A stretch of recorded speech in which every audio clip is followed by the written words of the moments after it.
nau'in ƙarya na uku wanda yafi kowanne muni al-kadhibu li idhakin nas, shine yin ƙarya dan bawa mutane dariya. Akwai wanda aikin su kawai su kirkiri labarin ƙarya dan su sa mutane nishadi da wasa da dariya.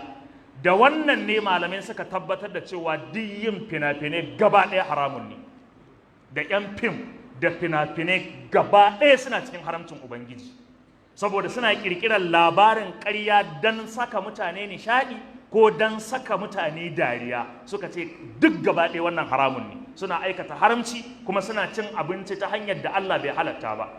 Idan ka ajiye maganar ɓata tarbiyya da suke yi, ka ajiye maganar al'adu na turawa da suke bazawa, ka ajiye bayanin maganar batsa da haramci da yaɗa zinace-zinace da suke yi, mujarradin fim ɗin ko da a ce babu irin waɗannan, a ƙirƙiri labari kawai a bawa mutane don su yi dariya ko kuma su kyalkyale ko su yi nishaɗi, wannan malamai sun tabbatar da haramcinsa. Amma fa ilaikumul bayan, kowa ya kasa kunne a hankali za mu iso zuwa ga bayani. Al-Imamu Abu Dauda da Al-Imamu Tirmidhi, Allah ya haɗa mu da su a aljanna, suka ce annabi Muhammadu sallallahu alaihi wa alihi wa sallama ya ce wailun lillazi yuhaddithu bil hadith. Bone in aka ce wailun fa ba karamar bala'i bane. Wailun likulli humazatin lumaza allazi jama'a malan wa addada. Wailun likulli affakin nasib affakin athim. Wailun lil mutaffifin alladhina idha iktalu 'ala an-nasi yastawfun wa idha kaluhum aw wazanuhum yukhsirun ala yazunnu ulaika annahum mab'uthun. Akwai wailun a cikin Qur'ani tafi shurin masaki.